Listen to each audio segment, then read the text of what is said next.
हमारे सभी दर्शकों को सादर प्रणाम। जय श्री कृष्ण। आज हम कुंडली मिलान के बारे में चर्चा करेंगे, एक ऐसे योग की यदि इस योग को आपने ध्यान में नहीं रखा तो फिर विवाह के बाद तलाक तक की स्थिति भी बन जाएगी। तो आज मैं एक योग के बारे में आपको बताऊंगा। जब भी आप कुंडली मिलान करते हैं उस समय इस स्थिति को अवश्य देखें। आपका लड़का है, उसके लिए मिलान आया है लड़की का, और उस लड़की की कुंडली में इस प्रकार का योग है तो उससे विवाह सोच समझ कर करें। और आपकी लड़की है मान लीजिए और कहीं से मिलान आया, और यदि लड़के की कुंडली में इस प्रकार का योग है तो आपको मिलान सोच समझकर ही करना होगा, अन्यथा फिर आप विवाह के बाद समस्या में पड़ जाएंगे। आज जो योग बता रहा हूँ, इस योग के प्रभाव से वैवाहिक समस्या भी रहती है, और जिस किसी व्यक्ति की कुंडली में इस प्रकार का योग है उसका आचरण भी आपको परखना होगा। ऐसा नहीं कि ऐसे व्यक्ति से एकदम विवाह कर लें जल्दबाजी में। सबसे पहले तो बातचीत करें, परिवार से मिलें, उस व्यक्ति का आचरण देखें, उसके परिवार का पता करना होगा, तब जाकर ही आप विवाह कर सकते हैं। अन्यथा इस योग को टालना ही बेहतर होगा। 2 ग्रहों की युति बताऊंगा आज आपको, और किन भावों में इनकी युति खराब रहती है। सबसे पहले तो आप यह समझें कि यहाँ पर एक कुंडली देखें आप। कुंडली, लग्न कुंडली ही देखनी है आपको, अन्य कोई भी कुंडली नहीं देखनी है। हमारी जो लग्न कुंडली है, इस कुंडली में सप्तम भाव को विशेष तौर से स्पाउस, पत्नी या पति के लिए देखा जाता है। लड़की की कुंडली है तो पति की स्थिति सप्तम भाव से देखते हैं, लड़के की कुंडली है तो पत्नी की स्थिति सप्तम भाव से देखते हैं। सप्तम भाव में मैं पूर्व में ही बता चुका हूँ, यदि पाप ग्रह है, राहु है, शनि है, सूर्य है, मंगल है, केतु है, तब सावधानियां रखनी ही पड़ती है। लेकिन आज जो योग बता रहा हूँ यह युति है राहु और शुक्र की। वैसे तो हमारी कुंडली में, क्योंकि मैं आज आपको इस वीडियो में किन किन भावों में राहु शुक्र की युति विशेष खराब रहती है उसके बारे में बताऊंगा। तो कुंडली मिलान में हम देखते हैं कि सप्तम भाव में यदि कोई पाप ग्रह नहीं है, लेकिन सप्तम भाव का स्वामी, जनरली हम देखते हैं कि सप्तम भाव का स्वामी, सप्तम भाव के स्वामी का पता कैसे करें, इसके बारे में मैं अनेक बार, कल का वीडियो देखेंगे तब भी आपको पता लग जाएगा। तो आप उन वीडियो को भी अवश्य देखें। जो राशि सप्तम भाव में लिखी हुई होती है उसके स्वामी से हम सप्तम भाव के मालिक का, स्वामी का पता करते हैं। और यदि वह कुंडली के 6ठे भाव में, 8वें भाव में, 12वें भाव में बैठा हो तो यह स्थिति खराब होती है। 6ठे, 8वें, 12वें भाव का स्वामी यदि 7वें भाव में बैठ जाए तो यह स्थिति भी खराब होती है।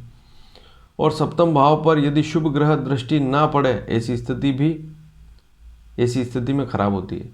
6ठे, 8वें, 12वें भाव का स्वामी 7वें भाव में हो जाए, बैठ जाए, या 7वें भाव का स्वामी 6ठे, 8वें, 12वें में बैठ जाए और सप्तम भाव पर जैसे गुरु की दृष्टि ना हो, शुभ ग्रह है गुरु, ऐसी स्थिति में स्थितियाँ और ज़्यादा खराब हो जाती। लेकिन आज बात होगी राहु और शुक्र की। कुंडली के 3 ऐसे भाव, इसके बारे में पूर्व में भी अनेक बार मैं जानकारियाँ दे चुका हूँ। यदि आपने वो वीडियो नहीं देखे हैं तो अवश्य देखें। और हमारे इस चैनल को यदि आप सब्सक्राइब करेंगे तो आने वाले समय में आपको सभी जानकारियाँ समय पर मिल पाएगी। इसलिए इस चैनल को सब्सक्राइब करना बिल्कुल भी ना भूलें।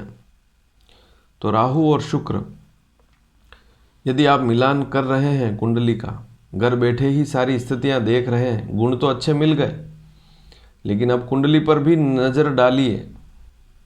जिस किसी व्यक्ति के साथ आपका मिलान हो रहा है उसकी कुंडली देखिए, और राहु शुक्र को साथ में यदि आप देखेंगे, वैसे तो किसी भी भाव में राहु शुक्र साथ में बैठे हों तो यह स्थिति थोड़ी सी सोचनीय हो जाती है। लेकिन हमारे शास्त्रकारों ने 3 ऐसे भाव बताए हैं, सप्तम भाव तो है ही, 2 भाव और हैं जिनमें भी राहु शुक्र की युति अच्छी नहीं होती है। तो आज हम 3 भावों के बारे में ही चर्चा करेंगे। राहु और शुक्र यदि पंचम भाव में बैठे हों, कुंडली का पंचम भाव, यह बुद्धि का भाव है, प्रेम का भाव भी है। मान लीजिए आप जिस किसी व्यक्ति से विवाह करना चाहते हैं, लेकिन वह किसी अन्य व्यक्ति से विवाह करना चाहता है या किसी और लड़के या लड़की को पसंद करता है।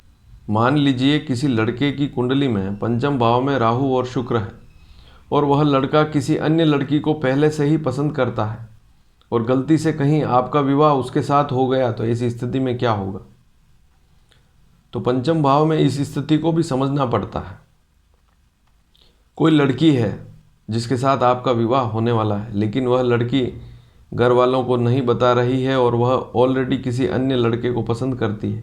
ऐसी स्थिति में आपके साथ अगर विवाह हो गया तो फिर क्या होगा? तो राहु शुक्र की युति में ऐसी स्थिति भी बनती है। तो 3 भाव राहु शुक्र की युति सप्तम भाव में हो, पंचम भाव में हो और नवम भाव में हो, ऐसी स्थिति शुभ नहीं होती है। हालांकि 11वें भाव में हो, दूसरे भाव में हो, लग्न में हो, लग्न भी क्योंकि व्यक्ति स्वयं है, लग्न में ही राहु शुक्र बैठ जाएगा तो यह स्थिति भी ठीक नहीं होती। तो इसे भी आप समझ लें। लेकिन पंचम भाव, सप्तम भाव और नवम भाव में राहु शुक्र की युति है, तो जिस व्यक्ति से आप विवाह करना चाहते हैं उसकी कुंडली में इस प्रकार का योग है, तो उसके आचरण को, उसके खान पान को, यदि आपका खान पान सात्विक है, शुद्ध शाकाहारी हैं आप, और मान लीजिए उसका खान पान यदि गलत है, तो यह स्थिति भी ठीक नहीं। तो इसे भी समझना होगा।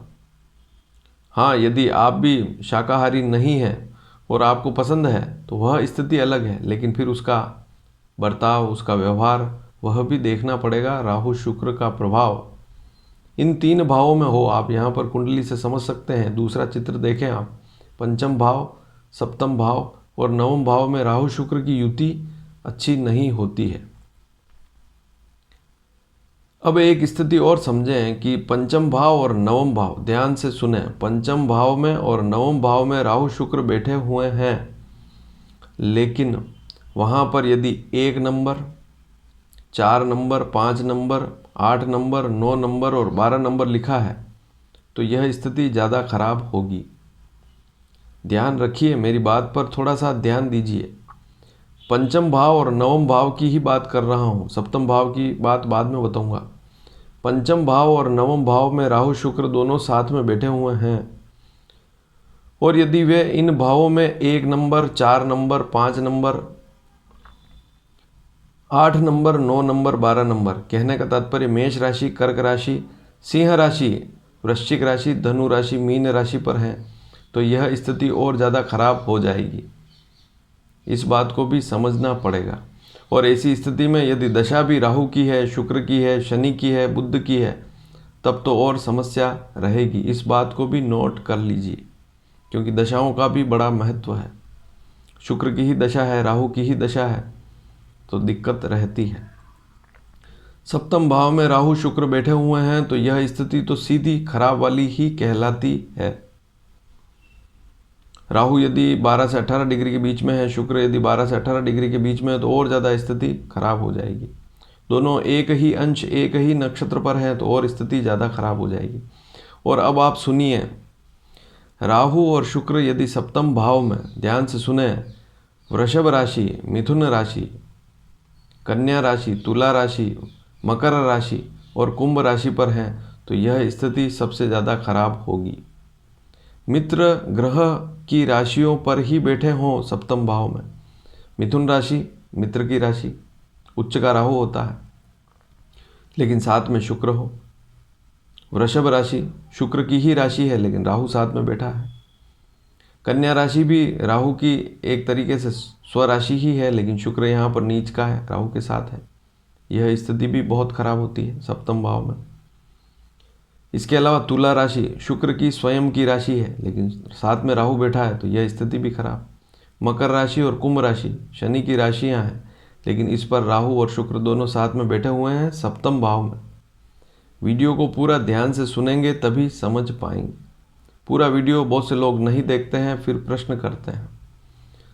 तो पूरा वीडियो ध्यान से देखें, समझें कि मैं क्या कह रहा हूँ।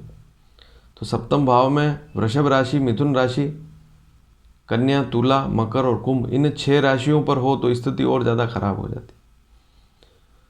तो कुंडली में राहु शुक्र की युति वैसे तो किसी भी भाव में हो, व्यक्ति के खान पान, आचरण, व्यवहार, उसकी जीवन शैली जो है उसका पूरा पता करें, उसके बाद ही विवाह करें, अन्यथा वह मिलान खराब हो जाएगा। सप्तम भाव में यदि कर्क राशि है, सिंह राशि है, उस पर भी इन दोनों की युति है।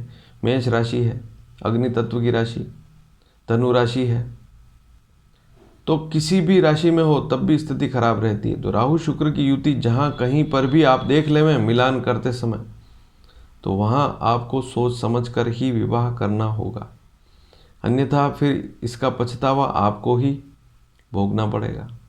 तो इस युति पर हमेशा ही ध्यान दीजिए।